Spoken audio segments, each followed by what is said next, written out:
Hello दोस्तों, नमस्कार। दिन भर की बड़ी खबर बिना देरी के आपको बताएंगे, जहां सबसे पहले बताएंगे ताइवान से दोस्ती कर क्या एक चीन नीति को साइड लाइन कर रहा है अपना भारत। अब हजारों भारतीयों को मिलेगी जॉब। जी हां, बताएंगे क्या वन चाइना पॉलिसी को भारत ने छोड़ दिया। दोस्तों, बौखला उठा है चाइना। साथ ही साथ आपको बताएंगे अब कनाडा और अमेरिका के बीच होने वाली है तगड़ी वाली युद्ध। बताएंगे क्या है सबसे बड़ा कारण। दोस्तों, न्यूयॉर्क की गवर्नर ने कनाडा के वजूद खत्म होने की सबसे बड़ी धमकी दे दी है। जी हाँ दोस्तों, बताएंगे क्या रहा कारण। साथ ही साथ आपको बताएंगे मुइज़ू के मालदीव से भारतीयों को कितनी मोहब्बत है। चीनी टूरिस्टों के डेटा ने दुनिया को चौंका दिया। जी हाँ, आप भी ये डेटा देखकर चौंक जाएंगे दोस्तों। साथ ही साथ बताएंगे पाकिस्तानी सेना का अब तक का सबसे बड़ा खुलासा चुनाव को लेकर, जिसके बाद पूरे पाकिस्तान में मच गया तहलका। और साथ ही आपको बताएंगे कमलनाथ के साथ बीजेपी में क्या शामिल होंगे कांग्रेस के 12 एमएलए। एक से एक जानकारी आपको बताएंगे, बस बने रहेगा आप लोग वीडियो के अंत तक। और भारत देश का दिल से समर्थन करते और मानते हैं कि बंगाल में गुंडा राज खत्म होना चाहिए, जंगल राज खत्म होना चाहिए और बदलाव होना ही चाहिए। तो इस वीडियो को लाइक करके, चैनल को सब्सक्राइब करके, बेल आइकन दबा के कमेंट में जय हिंद कहना बिल्कुल मत भूलिएगा। चलते पहली बड़ी खबर की तरफ, जहां सबसे पहले अपने देश के सैनिकों की सुविधाओं को लेकर बात करते हैं। जहां पर सीएपीएफ से जुड़ी खबर, केंद्रीय अर्धसैनिक बलों में लोहे के संदूक को अब बाय बाय जवानों को मिलेगा अब ट्रॉली वाला मॉडर्न सूट केस। जी हाँ दोस्तों, केंद्रीय अर्धसैनिक बल बोले तो सीएपीएफ के तहत आने वाले Assam rifle, BSF, CISF, CRPF, ITBP, NSG और एसएसबी के जवानों को अब लोहे के संदूक से निजात मिलेगी। इन जवानों को अब 5 साल की वारंटी वाला मॉडर्न सूटकेस विद ट्रॉली मुहैया कराया जाएगा। खास बात यह है कि जवानों को लोहे के ट्रंक के बदले जो स्मार्ट सूटकेस होता है वो मिलने वाला है। उसे कई तरह के परीक्षणों से गुजरना होगा। हालांकि अर्धसैनिक बलों के लिए इस सूटकेस को खरीदने का प्रपोजल लंबे समय से चल रहा था। इस दिशा में कई तरह के टेस्ट जैसे surface hardness test, handle jerk test और standing pull handle jerk test आदि हो चुके हैं। अब बहुत जल्द सीएपीएफ जवान स्मार्ट सूटकेस संग नजर आएंगे। जी हाँ, भारत सरकार का केंद्रीय बलों के लिए इतना बड़ा फैसला। दोस्तों, अगर आप भी मानते तारीफ है काबिल है तो कमेंट में अपनी राय अवश्य लिखिएगा और भारत माता की जय अवश्य कहिएगा। नेक्स्ट खबर आपको बता दें, ताइवान से दोस्ती कर क्या एक चीन नीति को साइड लाइन कर रहा अपना भारत। हजारों भारतीयों को मिलेगी अब जॉब। जी हाँ, सही सुना आपने। भारत और ताइवान के बीच श्रमिकों को लेकर बहुत बड़ा समझौता हुआ है। इसके तहत भारत ताइवान को हर साल हजारों की संख्या में श्रमिकों को भेजेगा। इसे भारत की विदेश नीति में बहुत बड़े बदलाव के तौर पर देखा जा रहा है। भारत अभी तक वन चाइना नीति का पालन करता है। इसके तहत चीन के साथ राजनयिक संबंध रखने वाले देश ताइवान को स्वतंत्र देश के तौर पर मान्यता नहीं देते हैं। हालांकि अमेरिका, भारत, जापान, ब्रिटेन समेत कई दूसरे मुल्क ताइवान के साथ चीन से इतर स्वतंत्र राजनयिक संबंध बनाए हुए हैं। चीन शुरू से ही ताइवान पर आक्रमण की धमकी देता है। ऐसे में भारत और ताइवान के बीच इस समझौते से चीन का बौखलाना तय माना जा रहा है। कुछ विशेषज्ञों को अंदेशा है कि इसका असर भारत चीन सीमा पर भी देखने को मिल सकता है। 16 फरवरी को हस्ताक्षर किए गए इस द्विपक्षीय समझौते से जुड़ी डिटेल को अभी तक सार्वजनिक नहीं किया गया है, लेकिन माना जा रहा है कि इससे ताइवान में भारतीय कामगारों की संख्या में काफी इजाफा होगा। जी हाँ दोस्तों, यानी कि भारतीयों के लिए अब ताइवान में रहना और आवागमन आसान हो चुका है। अब इससे दुश्मन चीन वाकई में परेशान होगा। जी हाँ, अगली खबर आपको बताते हैं, न्यूयॉर्क की गवर्नर का सबसे बड़ा बयान। कहा कनाडा ने अमेरिका पर अगर हमला किया तो अगले ही दिन उसका वजूद खत्म कर देंगे। जी हाँ दोस्तों, आखिर न्यूयॉर्क के इस गवर्नर के बयान में इजराइल से क्या है कनेक्शन, आपको बता दें। न्यूयॉर्क की गवर्नर कैथी होचुल ने इजराइल के गाजा पर मौजूदा हमले के बचाव में एक बड़ा बयान दिया है। डेमोक्रेट पार्टी की होचुल ने इजराइल के आत्मरक्षा के अधिकार का बचाव किया। न्यूयॉर्क में यूजेए फेडरेशन को दिए एक भाषण में डेमोक्रेट गवर्नर ने यह बात एक उदाहरण देकर कही है। होचुल ने कहा है कि अगर कनाडा ने कभी बफेलो शहर पर हमला किया, क्षमा करें मेरे दोस्तों, लेकिन अगले दिन कनाडा नहीं होगा। होचुल ने कहा कि हमास एक आतंकवादी संगठन है जिसे रोका जाना चाहिए। किसी को भी किसी भी देश को अपने ऊपर फैले खतरे के साथ नहीं रहना चाहिए। न्यूयॉर्क की गवर्नर होचुल ने कहा कि उनके राज्य के लोगों को हमास और इजराइल के बीच के हालात को समझना चाहिए। डेमोक्रेट गवर्नर ने आगे कहा कि उसके बारे में सोचो, ये एक स्वाभाविक प्रतिक्रिया है। आपको अपना बचाव करने और यह सुनिश्चित करने का अधिकार है कि ऐसा दोबारा ना हो। बहरहाल दोस्तों, ऐसे में न्यूयॉर्क की मेयर का यह कहना कि अगर कनाडा ने कभी बफेलो शहर पर हमला किया तो अगले दिन कनाडा का अस्तित्व ही खत्म हो जाएगा, वजूद ही खत्म हो जाएगा। बहरहाल दोस्तों, यह दिखाता है कि कनाडा अगर इस ख्वाबों में जी रहा हो कि उसकी हर हरकतों को माफ कर दिया जाएगा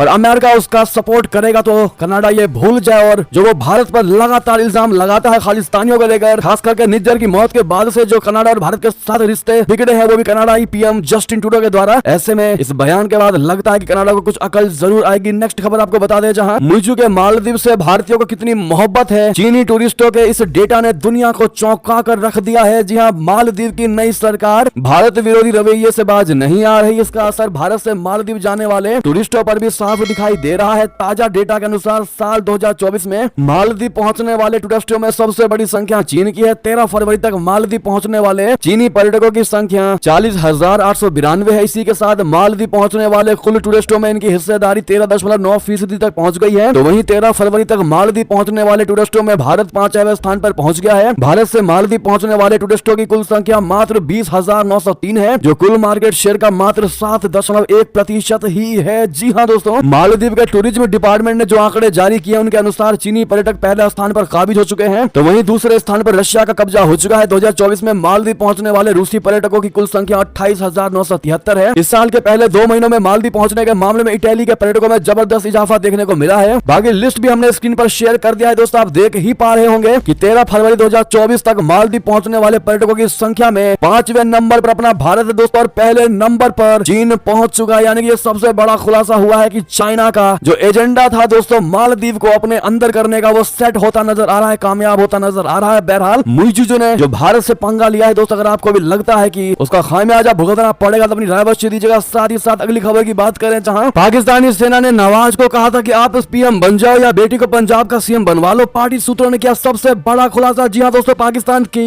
ये सबसे बड़ी खबर निकलकर सामने आ रही है। पाकिस्तानी सेना द्वारा सरकार बनाने में हस्तक्षेप की बात सत्य है, सत्य है। जी हाँ, पाकिस्तान के पूर्व प्रधानमंत्री नवाज शरीफ की पार्टी के सूत्रों ने ही ये दावा किया है। पार्टी सूत्रों के अनुसार पाकिस्तानी सेना ने मुस्लिम लीग नवाज के प्रमुख नवाज शरीफ को यह ऑफर दिया था कि या तो वो पीएम बन जाए या फिर अपनी बेटी को पंजाब का मुख्यमंत्री बनवा लें। पाकिस्तानी सेना ने कहा था कि इन दोनों में से एक ही विकल्प नवाज को चुनना होगा, लिहाजा वो पीएम बनने से पीछे हट गए। बता दें कि पाकिस्तानी सेना के इस ऑफर के बाद रिकॉर्ड चौथी बार प्रधानमंत्री बनने की अपनी महत्वाकांक्षा को नवाज त्याग चुके हैं। इसके बाद उन्होंने अपने छोटे भाई शहबाज शरीफ को इस पद के लिए नामित किया है। पार्टी सूत्रों ने यह जानकारी दी। पार्टी सूत्रों ने बताया कि उन्होंने यह फैसला शक्तिशाली सेना द्वारा उन्हें 2 विकल्प दिए जाने के बाद लिया। सेना ने उन्हें प्रधानमंत्री बनने या अपनी बेटी मरियम नवाज को पंजाब सूबे की मुख्यमंत्री बनाने में से किसी एक विकल्प को चुनने के लिए कहा था। पीएमएलएन प्रमुख द्वारा प्रधानमंत्री पद के लिए शहबाज शरीफ को नामांकित करने से पार्टी में बहस शुरू हो गई थी कि 3 बार के प्रधानमंत्री नवाज को पूर्व में इस पद का दावेदार घोषित किए जाने के बावजूद क्यों दरकिनार किया गया। जी हाँ दोस्तों, ऐसे में सेनाओं का काम होता है दोस्तों देश की रक्षा करना, लेकिन पाकिस्तान की सेना देश की रक्षा तो खैर कर नहीं पाती, चुनाव के रिजल्ट्स में हस्तक्षेप कर रही है, राजनीति करने में लगी हुई है पाकिस्तान की सेना। ऐसे में वाकई में पूरा पाकिस्तान इस बात को लेकर भी परेशान है कि उसकी सेना अपना मूल कार्य को छोड़कर उन कामों में लगी है जहां पर उसकी जरूरत बिल्कुल भी नहीं है। जी हाँ, इस पर आपकी क्या राय होगी दोस्तों पाकिस्तानी सेना के इस व्यवहार को लेकर। साथ ही साथ आपको यह भी बता दें कि 80,000 की बढ़त वाले कैंडिडेट को हराया गया रावलपिंडी। कमिश्नर का पाकिस्तान चुनाव आयोग पर धांधली का सबसे बड़ा आरोप। जी हाँ, पाकिस्तान में आम चुनाव के परिणाम आ चुके हैं, लेकिन नई सरकार के गठन को लेकर जद्दोजहद अभी तक जारी है। इसी बीच रावलपिंडी के आयुक्त लियाकत अली चट्टा ने चुनाव में धांधली का आरोप लगाते हुए पद से इस्तीफा दे दिया। उन्होंने आरोप लगाया है कि 8 फरवरी के आम चुनाव के नतीजों में उनकी निगरानी में हेरफेर किया गया था।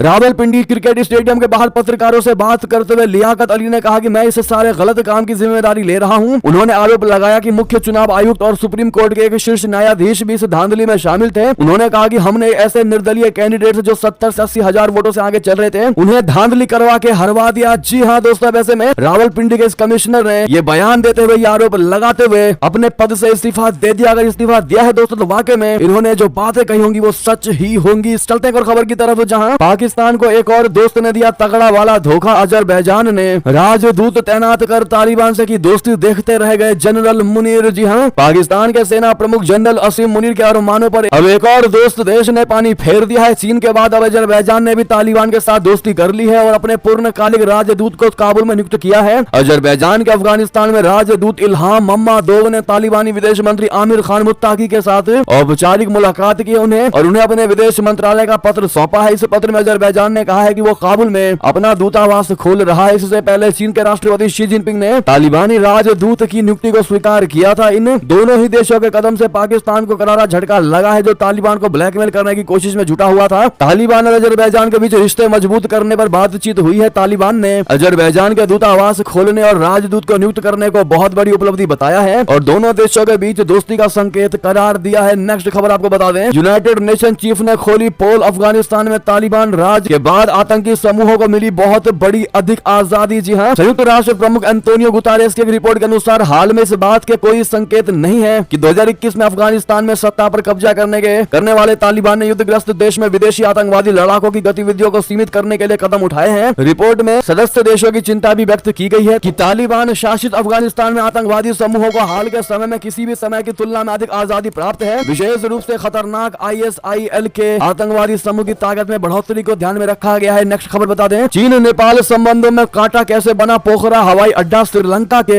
हम्बन टोटा से क्यों हो रही इसकी तुलना। बता दें, चीन नेपाल संबंधों में हाल के दिनों में तल्खियां काफी ज्यादा बढ़ गई हैं। ऐसी रिपोर्ट है कि दोनों देशों में पोखरा हवाई अड्डे को लेकर विवाद चरम पर है। चीन पोखरा हवाई अड्डे को BRI की परियोजना बताता है। उसका कहना है कि इस हवाई अड्डे का निर्माण BRI के तहत दिए हुए कर्ज से किया गया है। तो वहीं नेपाल का कहना है कि चीन के साथ BRI को लेकर सिर्फ MOU पर हस्ताक्षर किए गए हैं, परियोजना पर अभी तक कोई सहमति नहीं बनी है। नेपाल के प्रधानमंत्री पुष्प कमल दहल ने पिछले साल के अंत में चीन यात्रा के दौरान बीजिंग से पोखरा हवाई अड्डे के निर्माण के लिए दिए गए कर्ज को अनुदान में बदलने की अपील भी की थी, लेकिन जिनपिंग प्रशासन इस मुद्दे पर खामोश ही रहा। अब पोखरा हवाई अड्डे को लेकर नेपाल में विरोध प्रदर्शन भी हो रहे हैं। प्रदर्शनकारियों का कहना है कि चीन कर्ज को चुकाने के बहाने पोखरा हवाई अड्डे पर सेना तैनात करने का बहाना बना सकता है और इस तरीके से वो नेपाली संप्रभुता को चुनौती दे सकता है। पोखरा हवाई अड्डा नेपाल के लोगों के लिए गौरव का प्रतीक है। इसका पूरा होना कई नेपालियों के लिए किसी सपने के पूरे होने जैसा है। ऐसे में आपको बता दें, जो हमारा मूल खबर है वो ये कि हम्बन टोटा से इसकी तुलना क्यों हो रही है। तो आपको बता दें, पोखरा हवाई अड्डे से आज तक कोई भी अंतरराष्ट्रीय उड़ान ना तो आई है और ना ही गई है। ऐसे में आशंका जताई जा रही है कि नेपाल के पोखरा हवाई अड्डे का हाल श्रीलंका के हम्बन टोटा के जैसे हो सकता है। जी हाँ, चीन ने अरबों डॉलर का कर्ज देकर श्रीलंका में हम्बन टोटा बंदरगाह और उससे थोड़ी दूरी पर हम्बन टोटा एयरपोर्ट को बनाया था। शुरू में तो इस हवाई अड्डे से श्रीलंका ने खूब कमाई की, क्योंकि महिंदा राजपक्षे का गढ़ होने के कारण इस एयरपोर्ट पर उतरने वाले यात्रियों को काफी सहूलियतें दी गई। लेकिन जैसे ही सरकार बदली, उन सभी स्कीम को रोक दिया गया। इससे हम्बन टोटा हवाई अड्डा खाली पड़ने लगा और वर्तमान में यह दुनिया का सबसे खाली हवाई अड्डा है, जो अपनी कमाई से बिजली का बिल तक नहीं भर पाता। जी हाँ, और सेम चीज दोस्तों नेपाल के पोखरा हवाई अड्डा के साथ होता दिखाई दे रहा है। नेक्स्ट खबर आपको बता दें, जयशंकर जी ने बांग्लादेश की PM शेख हसीना से की मुलाकात, नए कार्यकाल की दी उनको बधाई। जी हाँ, विदेश मंत्री जयशंकर जी ने शनिवार को 60वें म्यूनिख सुरक्षा सम्मेलन से इतर बांग्लादेश की प्रधानमंत्री शेख हसीना से मुलाकात की। जयशंकर जी ने भारत बांग्लादेश मैत्री यानी दोनों देशों की दोस्ती को आगे ले जाने के लिए उनके मार्गदर्शन की प्रशंसा की। इस साल आम चुनाव में जीत के बाद शेख हसीना फिर बांग्लादेश की प्रधानमंत्री बनी है। प्रधानमंत्री कार्यालय संभालने के बाद जयशंकर जी के साथ उनकी यह पहली मुलाकात है। म्यूनिख सम्मेलन अंतर्राष्ट्रीय सुरक्षा पर बहस के लिए दुनिया का एक महत्वपूर्ण मंच है। अगली खबर आपको बता दें, कनाडा के प्रधानमंत्री ट्रूडो ने रशिया के राष्ट्रपति पुतिन को क्यों कहा राक्षस। PM मोदी से भी ले चुके हैं पंगा। दरअसल रशिया के राष्ट्रपति व्लादिमीर पुतिन के कट्टर आलोचक एलेक्सी नावल्नी की मौत के बाद कनाडा के प्रधानमंत्री जस्टिन ट्रूडो ने इसे एक त्रासदी करार दिया। ट्रूडो ने रशिया के राष्ट्रपति पुतिन पर जोरदार हमला बोलते हुए कहा कि इस घटना ने साफ कर दिया है कि रूसी राष्ट्रपति व्लादिमीर पुतिन कितने बड़े राक्षस हैं। ट्रूडो ने कनाडा के सार्वजनिक टेलीविजन CBC से कहा कि यह वास्तव में दिखाता है कि पुतिन रूसी लोगों की आजादी के लिए लड़ने वाले किसी भी व्यक्ति पर किस हद तक नकेल कसेंगे, और ये कुछ ऐसा है जिससे पूरी दुनिया को याद दिलाया जा रहा है कि वास्तव में पुतिन कितना बड़ा राक्षस है। जी हाँ, आपको बता दें दोस्तों, जिन्होंने कल की खबर हमारी नहीं देखी, रूसी अधिकारियों ने कहा था कि 47 वर्षीय नावल्नी की आर्कटिक जेल में अचानक मौत हुई थी। और ये चौंकाने वाली घोषणा तब हुई जब पुतिन मार्च में एक पहले से तय माने जा रहे सरकार से संचालित राष्ट्रपति चुनाव के जरिए सत्ता पर अपनी 2 दशक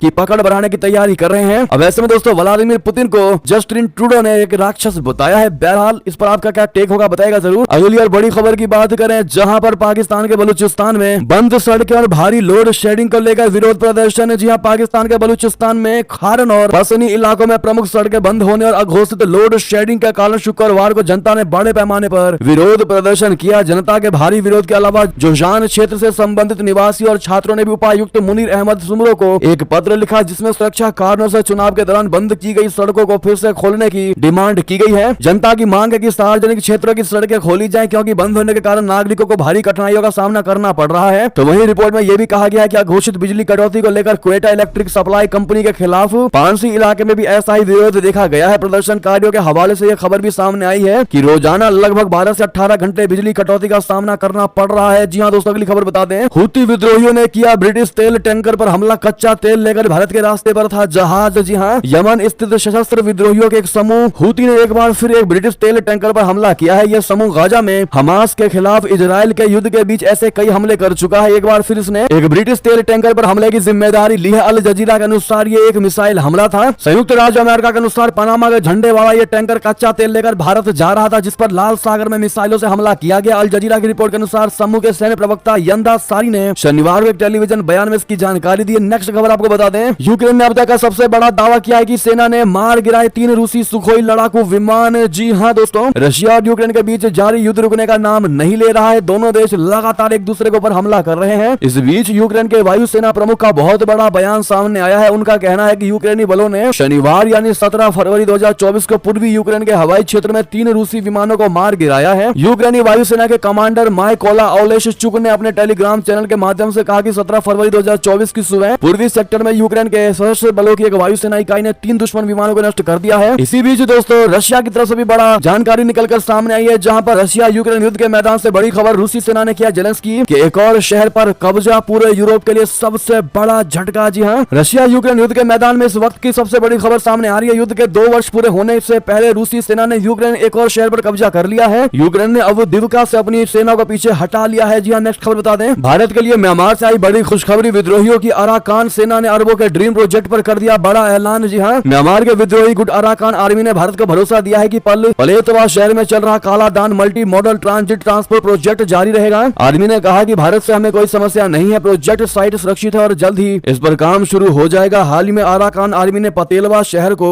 जुंटा से छीनते हुए अपने नियंत्रण में ले लिया था। इसके बाद रिपोर्ट सामने आई थी कि पलेतवा में चल रही काला दान परियोजना रुक गई है। अराकान सेना ने अब साफ किया है कि यह परियोजना रुकेगी नहीं। जी हाँ दोस्तों, नेक्स्ट खबर बता दें, क्या है भारत मार्ट प्रोजेक्ट मुस्लिम देश में, जिसका शिलान्यास कर पीएम मोदी ने चीन को दे दी बहुत बड़ी टेंशन। आपको बता दें, प्रधानमंत्री नरेंद्र मोदी जी पिछले दिनों संयुक्त अरब अमीरात के 2 दिवसीय दौरे पर थे। इस दौरान उन्होंने जहां अबू धाबी में पहले हिंदू मंदिर का उद्घाटन किया, वहीं वहां के प्रधानमंत्री शेख मोहम्मद बिन राशिद अल मखतूम के साथ दुबई के जेबेल अली मुक्त व्यापार क्षेत्र में भारत मार्ट की आधारशिला रखी। भारत मार्ट 1 लाख वर्ग भूमि में बनने वाला एक ऐसा व्यापारिक केंद्र होगा जो भारतीय एमएसएमई कंपनियों को अंतरराष्ट्रीय खरीदार तक पहुंचकर एक प्रभावी मंच मुहैया कराएगा। इस प्रोजेक्ट को आत्मनिर्भर भारत के सपनों को उड़ाने देने की दिशा में एक बड़ा कदम माना जा रहा है। 2025 तक इस प्रोजेक्ट के बनकर तैयार हो जाने और संचालन में आ जाने की उम्मीद है। इसका निर्माण डीपी वर्ल्ड करेगी। जी हाँ दोस्तों, नेक्स्ट खबर बता दें, डेमोक्रेसी इंडेक्स रिपोर्ट में पाकिस्तान की भारी गिरावट, 11 पायदान खिसक कर तानाशाही की कैटेगरी में आया पड़ोसी मुल्क। जी हाँ, इकोनॉमिक इंटेलिजेंस यूनिट यानी कि EIU 2023 की डेमोक्रेसी इंडेक्स ने एक रिपोर्ट जारी की। इस रिपोर्ट में पाकिस्तान की रैंक काफी कम कर दी गई है। ये किसी भी देश की सबसे बड़ी गिरावट मानी जा रही है। इस वजह से पाकिस्तान को सत्तावादी शासन के रैंक में रखा गया है। इकोनॉमिस्ट इंटेलिजेंस यूनिट ने कुल 165 देशों को सूची में शामिल किया है, जिसमें से 28 देशों में से 15 ने अपने स्कोर में गिरावट दर्ज की। वहीं केवल 8 देशों में सुधार देखने को मिला है। लेकिन हम पाकिस्तान की बात करें, जहां डेमोक्रेसी इंडेक्स रिपोर्ट में पाकिस्तान का स्कोर 0.88 से गिरकर 3.25 हो गया, जिसका परिणाम स्वरूप वैश्विक रैंकिंग तालिका में 11 स्थान गिरकर 118वें स्थान पर आ गया है। जी हाँ दोस्तों, अगली खबर बताते हैं, बहुत बड़ी खबर, क्या कमलनाथ के साथ बीजेपी में शामिल हो सकते हैं कांग्रेस के 12 MLA। छिंदवाड़ा में सीक्रेट मीटिंग के बाद बन गया एग्जिट प्लान। बताते हैं, पूर्व मुख्यमंत्री कमलनाथ बीजेपी में शामिल हो सकते हैं, ऐसी अटकलें लगाई जा रही है। और अटकलों को बल तब मिला जब शनिवार को कमलनाथ अपने बेटे नकुलनाथ के साथ अचानक दिल्ली के लिए रवाना हुए। बताया जा रहा है कि दिल्ली रवाना होने से पहले छिंदवाड़ा में कमलनाथ ने एक सीक्रेट मीटिंग की थी। इस बैठक में छिंदवाड़ा कांग्रेस और कमलनाथ के खास नेता शामिल थे। शनिवार को कमलनाथ और नकुलनाथ के छिंदवाड़ा में कई कार्यक्रम थे, जिन्हें अचानक रद्द कर दिया गया। सूत्रों की माने तो शुक्रवार रात को कमलनाथ ने शिकारपुर स्थित अपने आवास पर कांग्रेस नेताओं के साथ सीक्रेट मीटिंग की थी और इस मीटिंग में कांग्रेस के गिने चुने नेता, बड़े नेता ही शामिल थे। बैतूल और जबलपुर के अलावा बालाघाट से भी कुछ कांग्रेस नेता यहाँ पहुंचे थे। पूर्व सीएम कमलनाथ ने सभी नेताओं से चर्चा की और फिर छिंदवाड़ा दौरे को रद्द कर दिल्ली जाने का प्लान बनाया। मीडिया रिपोर्ट्स के अनुसार कमलनाथ के साथ कांग्रेस के 10 से 12 विधायक भी कांग्रेस छोड़कर बीजेपी में शामिल हो सकते हैं। हालांकि अटकलें केवल मीडिया रिपोर्ट्स के अनुसार ही निकलकर सामने आ रही है। बाकी रियलिटी क्या है दोस्तों और क्या होगा ये तो आने वाला वक्त ही बताएगा। बहरहाल आपको क्या लगता है दोस्तों, क्या कमलनाथ बीजेपी में शामिल होंगे या नहीं? नेक्स्ट खबर आपको बता दें, राकेश टिकैत का बड़ा ऐलान, कहा मेरा परिवार सीने पर गोली खाने को तैयार, लेकिन किसान आंदोलन से पीछे नहीं हटेंगे। जी हां, मुजफ्फरनगर के सिसौली में भारतीय किसान यूनियन की आयोजित हुई मासिक पंचायत में किसान नेता चौधरी राकेश टिकैत ने जोशीला भाषण दिया। उन्होंने कहा कि टिकैत परिवार गोली खाने को तैयार है, लेकिन किसानों का साथ नहीं छोड़ेगा। आंदोलन में टिकैत परिवार का एक सदस्य शहादत देगा। उन्होंने कहा कि सीमा पर नहीं तो आंदोलन के दौरान किसानों की मांगों के लिए सीने पर गोली खाएंगे, लेकिन पीछे नहीं हटेंगे। किसानों की राजधानी कहे जाने वाले कस्बा सिसौली के किसान भवन पर आयोजित भारतीय किसान यूनियन की मासिक पंचायत के दौरान 4 राज्यों से किसान नेता जुटे थे। जी हां, भारतीय किसान यूनियन के राष्ट्रीय प्रवक्ता चौधरी राकेश टिकैत ने कहा कि एमएसपी कानून से कम उन्हें कुछ भी मंजूर नहीं है। उन्होंने कहा कि 21 फरवरी को यूनियन के कार्यकर्ता जिला मुख्यालय पर ट्रैक्टरों के साथ मार्च करेंगे। इसके बाद 26 और 27 फरवरी को हरिद्वार से लेकर गाजीपुर बॉर्डर तक उस दिशा को मुंह कर ट्रैक्टर खड़े किए जाएंगे। उन्होंने कहा कि यह सरकार पूंजीपतियों की है जो किसानों की कोई चिंता नहीं करती। जी हां, उन्होंने आगे कहा कि अगर किसानों को अपना भविष्य सुरक्षित रखना है तो आंदोलन करना पड़ेगा। उन्होंने कहा कि पंजाब से दिल्ली जा रहे किसानों को रोकने में सरकार जितनी ताकत लगा रही है वो ठीक नहीं है, सरकार को किसानों से बात करनी चाहिए। चौधरी राकेश टिकैत ने कहा कि वो मरते दम तक किसानों के साथ खड़े हैं। उन्होंने सरकार को चेताया कि उनकी गुंडागर्दी नहीं चलने देंगे। ऐसे में राकेश टिकैत के इस बयान को लेकर दोस्तों आपकी क्या राय होगी? इन बयानों को आप क्या कहेंगे जो राकेश टिकैत ने दिया है? कमेंट में लिखकर जरूर बताइएगा। साथ ही साथ आपको ये भी बता दें कि केंद्र और किसान संगठनों के बीच आज अहम बैठक होनी है। किसानों और सरकार के बीच 3 दौर की बैठकें हो चुकी है। हालांकि इन बैठकों में से सहमति नहीं बन सकी। इसके बाद आज रविवार को एक बार फिर किसानों और केंद्रीय मंत्रियों के बीच चौथे दौर की वार्ता होगी। ऐसे में उम्मीद जताई जा रही है कि इस बार की बैठक में कोई समाधान जरूर निकल सकता है। नेक्स्ट खबर आपको बता दें, मथुरा और काशी विवाद पर जगत गुरु परमहंस आचार्य का भड़काऊ बयान। उन्होंने कहा कि मथुरा और काशी में संवैधानिक लड़ाई जारी है। मंदिर मस्जिद विवाद में अदालत का फैसला हिंदू पक्ष भी मानेगा और दूसरा पक्ष भी माने। फैसले के बावजूद दंगा, हिंसा, पत्थरबाजी होने पर 40 लाख मस्जिद टूटेगी। मुगल काल में 40 लाख मंदिरों को तोड़कर मस्जिद बनाई गई थी। 40 लाख मस्जिद तोड़कर अब मंदिर बना दिया जाएगा। उन्होंने दहशतगर्द पत्थरबाजों को खुलेआम चुनौती दी। ऐसा बयान दोस्तों मथुरा और काशी विवाद पर जगत गुरु परमहंस आचार्य ने